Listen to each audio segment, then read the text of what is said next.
Dans les profondeurs glacées de la Sibérie, là où même les cartes renoncent à exister, circule une rumeur étrange. Une rumeur qui parle d'un secret enfoui, capable de bouleverser toute l'humanité. Et cette histoire commence avec 2 soldats russes que tout le monde croyait déjà morts. Ivan Petrov et Alexei Morozov marchèrent depuis 2 jours dans une forêt interminable. Le froid leur déchirait la peau, la neige collait à leurs vêtements et la fatigue les écrasait.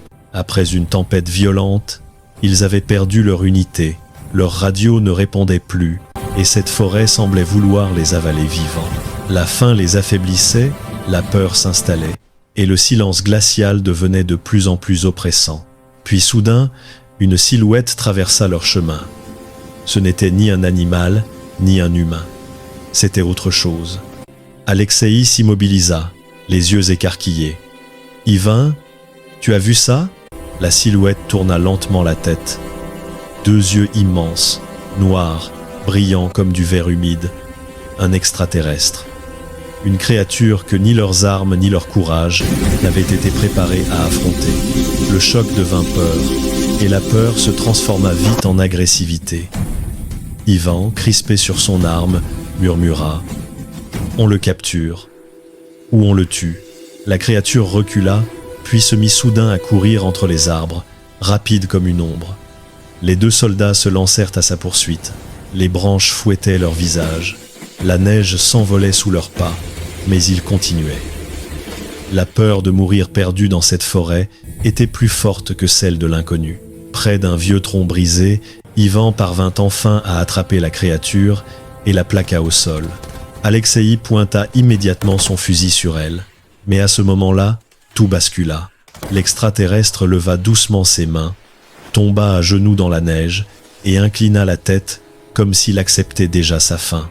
Sans bouger ses lèvres, une voix résonna dans l'esprit des soldats. « Pardon, ne me tuez pas. Je peux vous donner quelque chose d'immense. » Alexei fronça les sourcils. Ivan resta figé. La créature leva sa main et ajouta « Je vous conduis à l'or, beaucoup d'or. » Des tonnes. Les 2 soldats échangèrent un regard. Ils étaient perdus, affamés et déjà condamnés. Alors, pourquoi ne pas le suivre? Même si c'était un piège, ils n'avaient rien à perdre. Ivan abaissa lentement son arme. « Montre-nous ». L'extraterrestre se releva et marcha sans bruit, comme s'il connaissait la forêt mieux que la forêt ne se connaissait elle-même. Il évitait chaque racine, chaque pierre, avançant avec une précision étrange. Après une quinzaine de minutes, il s'arrêta devant une ouverture recouverte de neige et de mousse. Il posa sa main sur le sol et la terre s'ouvrit lentement, révélant une cavité remplie d'or. À l'intérieur, des blocs massifs, des lingots, des fragments brillants, comme si quelqu'un les avait accumulés ici pendant des siècles. Ivan resta bouche bée. Alexei en oublia le froid. Ils descendirent et remplirent leurs sacs, leurs poches, tout ce qu'ils pouvaient. Le poids était immense, mais l'euphorie les portait. C'était irréel. Avant de partir, Ivan demanda « Pourquoi nous montrer ça ?»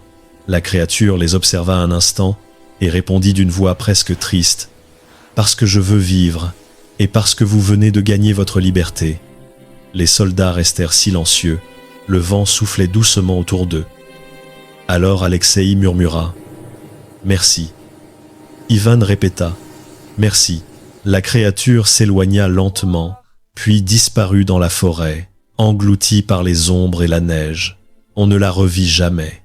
Quant à Ivan et Alexei, ils sortirent de cette forêt maudite quelques heures plus tard, chargés d'or, de secrets et d'un souvenir que personne ne pourrait croire.